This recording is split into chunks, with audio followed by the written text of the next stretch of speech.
ओम शांति। Good morning. Sasaram Brahma Kumari दिनचर्या में आप सभी भाई बहनों का हार्दिक स्वागत है। भोजपुर जिले के महकमपुर गांव में महावीर यज्ञ में आमंत्रित पर पहुंचे श्रद्धालुओं को परमात्मा का परिचय देते हुए यज्ञ का महत्व बताया गया तथा जीवन जीने की कला भी सिखाई गई। यज्ञ क्यों किया जाता है, यज्ञ से क्या क्या शुद्धियाँ होती हैं, इन सभी विषयों पर प्रकाश डाला गया। किस मंजिल पर पहुंचना है कुछ भी पता नहीं। मंजिल क्या है हमारा, सिर्फ जीवन में मनुष्य यही सोचते आए हैं और बोलते आए हैं कि बहुत भाग्य मनुष्य तन का है। लेकिन जब बहुत भाग्य से मनुष्य का तन मिला है तो इस मनुष्य तन को, इस जीवन को कैसे व्यतीत करना चाहिए। कोई विदेश में रहता है, कोई भाई इंडिया में रहता है। जब दोनों आपस में मिलता है, दोनों की पहचान नहीं है। दोनों की पहचान नहीं होने की वजह से एक दूसरे में झगड़े करते हैं, लड़ाई करते हैं। और जैसे ही कोई ये पहचान देता है कि ये आपके भाई हैं, सगा भाई हैं, तुरंत वहाँ लड़ाई बंद कर देते हैं, क्योंकि पहचान मिल गई कि हमारे भाई हैं, मुझे इनसे लड़ना नहीं है। उसी तरह से सृष्टि एक नाटकशाला है, जहाँ की कोई भाई के रूप में पाठ बजा रहा है, कोई बहन के रूप में पाठ बजा रहे हैं, कोई माँ के रूप में पाठ। लड़ाई किस बात की, क्या लेके जाएंगे? अपना संस्कार, अच्छे या बुरे जो भी संस्कार होंगे वो संस्कार आत्मा अपने साथ लेके जाती है। इसीलिए गीता में कहा गया है कर्म को श्रेष्ठ माना गया है, कर्म प्रधान है। कर्म प्रधान विश्व करी राखा, जो जस करही तस फल चाखा। तो क्यों कहा गया है कि कर्म को प्रधान माना गया है? हम अपने हाथों से, हम अपने कहा गया क्योंकि उनके बोल विचार में धारणा है, ज्ञान की धारणा है, ज्ञान की प्रकाष्ठा है। वो जब किसी से बोलेंगे तो ज्ञान रहित बोलेंगे, ज्ञान के साथ बोलते हैं, जिससे कि किसी आत्मा को कष्ट न पहुंचे। आवाज में मिठास होगी, दृष्टि में शीतलता होगी, चेहरे पर मुस्कान होगा। वो है आध्यात्मिक व्यक्ति। कहते मिलते हैं तो किसी से कहते ये तो जैसे देवता है, ये तो जैसे धार्मिक व्यक्ति है। धार्मिक क्यों कहा गया? धर्म को, ज्ञान को अपने जीवन में धारण किया है, प्रैक्टिकल जीवन में ज्ञान, वो ज्ञान मिलता है आध्यात्मिक ज्ञान से। तो हम सभी आत्मा हैं और हम सभी के अंदर आत्मा विराजमान है। आत्मा कभी मरती नहीं है। आत्मा एक शरीर छोड़कर दूसरा लेती है, दूसरा से तीसरा लेती है। आत्मा पुनर्जन्म लेती है, शरीर का पुनरावृत्त होता, पुनर्जन्म लेती है आत्मा। तो हम लोग आज बुजुर्ग शरीर में हैं, जैसे वस्त्र फट जाता है, क्या करते हैं? चेंज करते हैं। ये वस्त्र पुराना हो गया, उसको चेंज कर दिया, चेंज किया ना, नया वस्त्र ले लेते हैं। मेरा घर, मेरा बच्चा, मेरा मकान, ऐसा बोलते हैं। मैं घर हूँ, ऐसा बोलते हैं। मैं घर नहीं बोलते हैं। या मेरा को यहाँ पर मैं दुख रहा हूँ, मैं दुख रही हूँ, ऐसा बोलते हैं। मैं दुख रही हूँ, मैं कष्ट में, ऐसा नहीं बोलते हैं, क्योंकि मैं आत्मा हूँ, मुझे दर्द हो रहा है।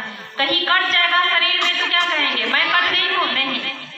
यदि हम डॉक्टर के पास जाते हैं और कहेंगे कि मैं कट गई हूँ, यहाँ पर मैं कट गई हूँ, तो डॉक्टर बोलेगा, क्या बोलेगा? कि पागल हो गया। मैं कट गई हूँ कि शरीर मेरा कट गया है, ऐसा कहेंगे ना। मेरा हाथ कट गया है, मेरा भी रहते हुए हम परमात्मा को याद कर सकते हैं ज्ञान के आधार से। इस संसार से सिर्फ हमारे जो किए हुए कर्म है वही आत्मा के साथ जाता है, बाकी सब कुछ पीछे छूट जाता है, कोई साथ नहीं जाता है। छोटा सा एक उदाहरण दे रहे हैं आपके सामने कि एक व्यक्ति थे और उनके 4 दोस्त थे और चारों दोस्त से बारी बारी मिलते थे। एक जो पहला दोस्त था उसके साथ हमेशा रहते थे, 24 घंटा खाना पीना रहना सोना सब उसके साथ करते थे। दूसरे दोस्त जो कभी कभी मिलते थे, जब काम पड़ता था तो उनको याद करते थे। और तीसरे दोस्त जो बहुत दिनों के बाद कभी याद कर लेते थे। 3 दोस्त थे उनके, तो जरूरत पड़ता था तो उनको याद करते थे। एक बार उनको आया ऐसा समय जो इनको जरूरत पड़ी, तो पहला दोस्त के पास गए, कोर्ट में गवाही देना था। तो पहला दोस्त के पास गए और बोले, दोस्त मुझे मदद करोगे, कोर्ट में गवाही देना है। जिस दोस्त के साथ 24 घंटा रहते थे, खाना पीना उठना बैठना सोना हर संकल्प उसके पूरे करते थे, उन्होंने साथ इनकार कर दिया कि नहीं, मैं तुझे साथ नहीं दे सकता। उसके बाद उन्होंने सोचा दूसरे दोस्त के पास जाएं, उसमें आगे जाने की हिम्मत नहीं है, दोस्त मुझे यहीं तक, मुझे माफ कर दो। तो क्या फायदा वहां तक साथ देने का। फिर तीसरे दोस्त को कभी भी याद नहीं करते थे, समय पड़ने पर याद किया करते थे। उनके पास गए, बोले दोस्त मुझे मदद करोगे, ऐसी ऐसी बात है, कोर्ट में गवाही देना है। बोले हाँ दोस्त, आप दोस्त किस काम का जो मदद ही ना करूं, मैं जरूर मदद करूंगा। और वो गए, उनको मदद की, कोर्ट में गवाही दिए और इन्हें सफलता भी मिली। कहने का मतलब ये दोस्त सिर्फ उस दोस्त की कहानी नहीं, हम सभी के जीवन में 3 दोस्त हैं। वो 3 दोस्त कौन कौन हैं?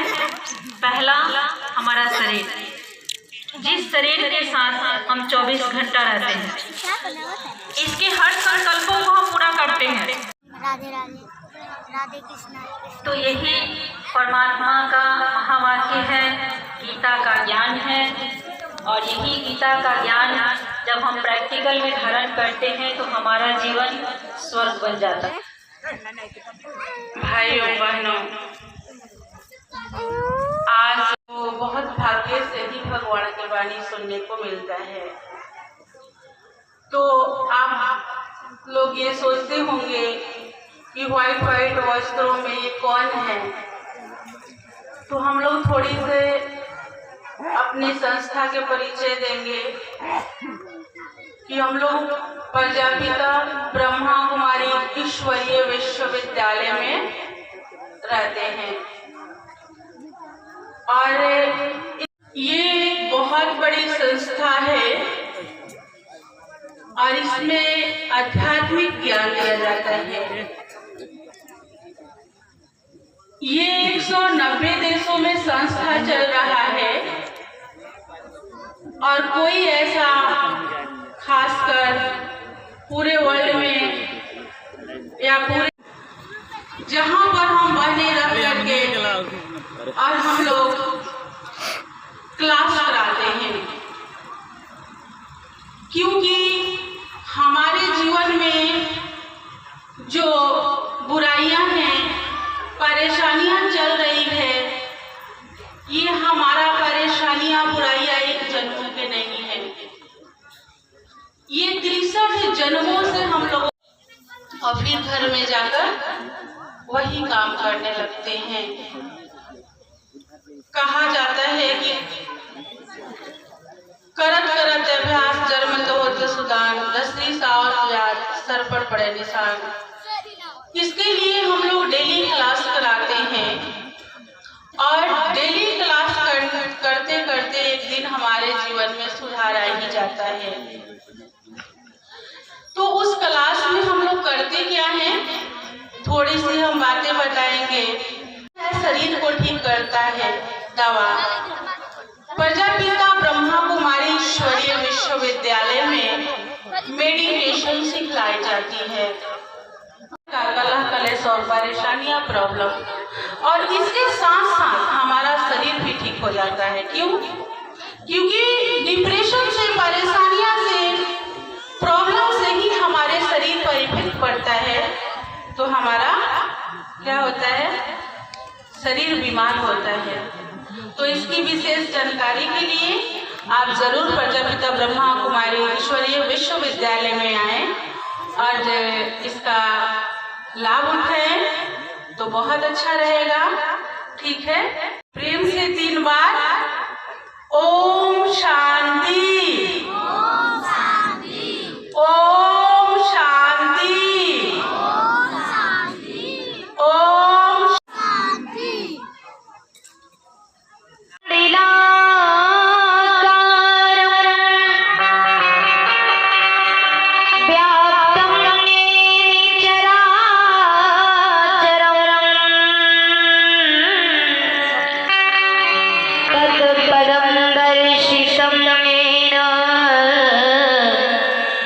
तस्मै श्री गुरुवे नमः।